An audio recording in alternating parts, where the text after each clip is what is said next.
안녕하세요. 안녕하세요. 네, 저는 법무법인 3명의 국창 변호사입니다. 네, 최강석 변호사입니다. 네, 최하영 변호사입니다. 예, 제가 다시 또 오늘 서울에서 첫눈이 내렸는데요. 다시 영상을 좀 촬영하게 되었습니다. 최하영 변호사님, 오늘 주제는 뭔가요? 네, 떼인 돈 받는 방법. 떼인 돈. 예, 네. 저희가 뭐 살면서 이제 지인이든 뭐 친구들에게 이렇게 돈도 좀 빌려주고 뭐 돈을 빌리기도 하는데요. 못 돌려받는 경우도 좀 있고, 그래서 어떻게 좀 돈을 돌려받을 수 있는지 그 부분에 대해서 좀 이야기를 나누겠습니다. 최강석 변호사님, 어떤 방법이 있을까요?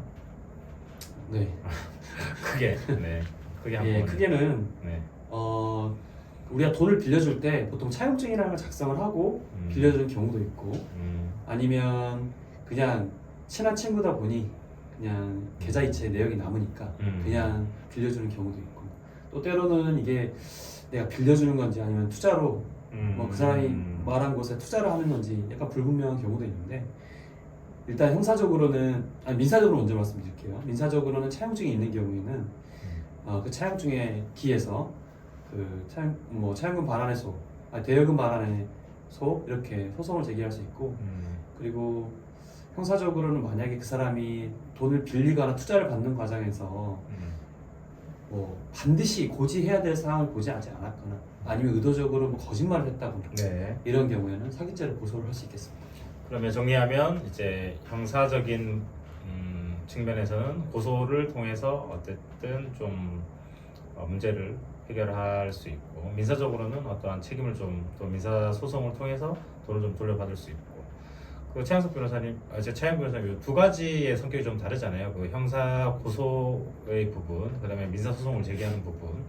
요 뭐 좀 이렇게 정확히 쉽게 좀 어떤 차이가 있을까요? 네, 일단 형사적인 부분은 내가 돈을 받겠다의 개념보다는, 그러니까 그 상대방이 나를 속였다. 그래서 상대방을 처벌해 주세요라는 게 이제 형사적인 접근이 되고요. 사기를 쳤다. 그렇죠. 일반인들 네. 입장에서는 네. 네, 사기를 그리고 쳤다. 민사적인 부분은 어쨌든 내 돈을 받아야겠다라는 게 이제 주가 되는 겁니다. 그러면 형사 고소는 사실은 상대방을 이제 사기를 쳤으니 국가기관에 나서서 이 사람을 형사 처벌해 주세요라고 이제 고소장을 내는 건데, 그 과정에서 이제 처벌을 이제 받기 두려우니까 이제 돈을 돌려주고 좀 고소를 취소해 달라 이렇게 되면서 이제 돈을 돌려받게 되는 거고, 민사적인 부분은 이제 소송을 통해서 돈을 돌려주세요라고 이제 법원에 이제 소송을 제기하는 그런 형식이겠네요. 맞습니다. 조금 더 구체적으로 그러면 일단 민사적인 방법, 민사 소송을 통한 방법은 좀 크게 어떻게 진행이 될까요? 네, 아까 최강석 변호사님 말씀드린 것처럼 만약에 지금 보고 계신 분이 공정증서, 그러니까 돈을 빌려주면서 공정증서를 작성한 게 있다. 그러면 아주 간단합니다. 저희 법인에 가져오시면 압류랑 추심, 그러니까 돈을 안 주는 분에 대해서 압류랑 추심을 해서 바로 돈을 받을 수 있는 방법이 있습니다. 네. 그리고 그게 없는 경우가 좀 문제가 되는데요. 만약에 돈이 다액이다. 그러면 사실 일반 소송으로 가셔야 됩니다. 네. 그런데 다액이 아니라 사실 이거는 변호사한테 가져가야 되나 말아야 되나라고 하는 고민되는 이제 그런 금액들이 있을 텐데, 그러면 저희 법원에서는 이렇게 처리하고 있어요. 첫 번째는 내용 증명이 있습니다.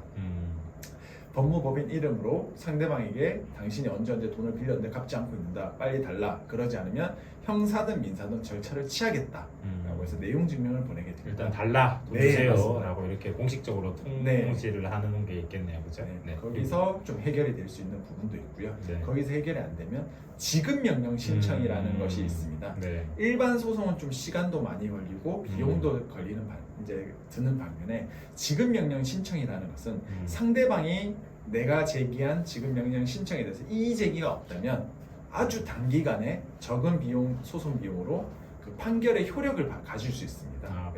판사님이 판단을 선고한 것처럼 네. 동일한 결론을 네. 받을 수 있다. 그래서 지급 명령 네. 신청을 통해서 네. 그 지급 명령 신청 결정을 받아서 네. 또 압류랑 추심을 할 수 있습니다. 그래서 네. 요 절차가 있고요. 그럼에도 불구하고 내용 증명, 지급 명령 신청으로 해결이 안 된다. 그러면 결국 일반 소송으로 가서 돈을 받는 방법이 있습니다. 네, 뭐 조금 정리하면 어려운 내용이긴 한데, 기본적으로 이제 우리 뭐 돈 주세요 이렇게 하는 건 뭐 문자나 네. 전화 통화를 해서 이게 남길 수도 있겠지만, 이제 공식적인 서류를 통해서 이제 돈을 달라라고 이렇게 요청하는 것은 내용 증명을 통해서 하고, 근데 이제 보통의 경우에는 이제 뭐 이미 이제 돈을 주는 시기가 다 지나버렸는데도 안 주고 있는 상황이니까 그럴 경우에는 이제 지급 명령 신청을 통해서 지급 명령 신청을 했는데 상대방이 이의 제기를 하지 않으면 이제 우리 정식 재판을 받은 것처럼 동일한 판결문의 효력을 가지는 이제 결론을 좀 받을 수 있고, 그게 아니면 우리가 통상적으로 아까 우리 최양석 변호사가 말씀드린 것처럼 뭐 이렇게 대여금 반환 청구의 소송을 제기해서 이렇게 법원에서 저희가 이제 이기게 되면 이제 그 확정 판결문을 가지고 이제 집행을 하는 방법. 마지막에는 이제 돈을 빌리면서 이제 만약에 공정증서라는 것을 서로 작성했다 치면 이제 이렇게 판사님의 판단을 받는 과정을 생략하고 바로 그 공정증서에 의해서 이제 상대방의 돈을 좀 가지고 올 수 있다. 네, 강제 집행을 맞습니다. 좀 할 수 있다. 뭐 이런 내용일 것 같고요.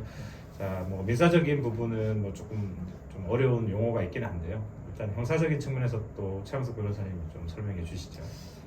일단은 민사적인 부분 조금만 더 추가해서 말씀을 네. 드리면 저희가 이제 소송을 제기하기 전에 만약에 그 상대방이 그 자기가 갖고 있는 금전을 모두 어딘가로 처분해 버린다거나 써버린다거나 그렇게 네. 되면 우리가 아무리 확정 판결을 받더라도 돌려받을 수가 없는 상황이 생기기 때문에 잘 아시다시피 뭐 가압류를 보존 처분이라고 하는데요. 그걸 먼저 하는 경우가 많습니다. 예를 들면 이 사람이 뭐 국민은행에 5천만 원 정도 예금을 갖고 있다. 뭐 삼성생명에 뭐 보험금 뭐 채권을 가지고 있다. 이걸 알게 된 경우에는 그걸 먼저 묶어두는 거죠. 소송을 제기하면서 동시에 묶어두고 나중에 이 판결이 확정되면 묶어뒀던 돈을 압류해서 다시 받을 수 있는 강제로 이렇게 네. 이제 가지고 올 수 있는 그 강제 집행 절차를 네, 거치는 그런 거고요. 보존 처분 절차를 네. 보통은 동시에 하게 됩니다. 네. 그렇고요. 그리고 형사적으로는 이게 대부분은 사기죄와 사기죄냐 아니면 단순한 민사적인 문제이냐 이 경계가 다소 좀 불분명한 경우가 많은데 저희가 보았을 때 조금이라도 이 사람이 아까도 말씀드렸다시피 이게 내가 돈을 빌리는 과정에서 반드시 알렸어야 될 사항을 알리지 않았거나 아니면 조금이라도 이 사람을 속였다거나 이런 게 있으면 사기죄로 고소를 해서 동시에 압박하는 게 좋습니다.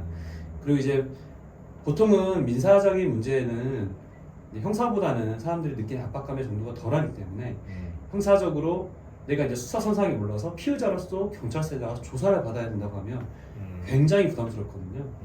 그래서 일종의 압박 수단으로 형사소송을 같이 하는 경우도 많죠. 네, 뭐 정리하면 이제 뭐 조금 더 전문적으로 이야기하면 이제 형사 고소에서 이제 사기죄가 성립되기 위해서는 이제 돈을 빌릴 당시에 뭐 갚을 의사나 능력이 있었는지 여부 또는 이제 돈을 빌리면서 이 돈은 내가 어떠어떠한 목적으로 빌리고 이렇게 하니까 좀 빌려주고 언제 갚겠다라고 해서 이제 정확하게 고지해야 되는 내용들이 있습니다. 근데 뭐 사실은 뭐 자기가 임의로 뭐 유흥비로 쓴다든지 뭐 개인적으로 여행을 가기 위해서 이제 돈을 빌리면서도 마치 내가 생활비가 없다 혹은 뭐 어디에 투자를 위해서 잠시 빌려달라 이렇게 용도를 아주 중요한 용도를 이제 거짓말을 하게 되면 그런 것들도 사기죄가 될 수 있고요.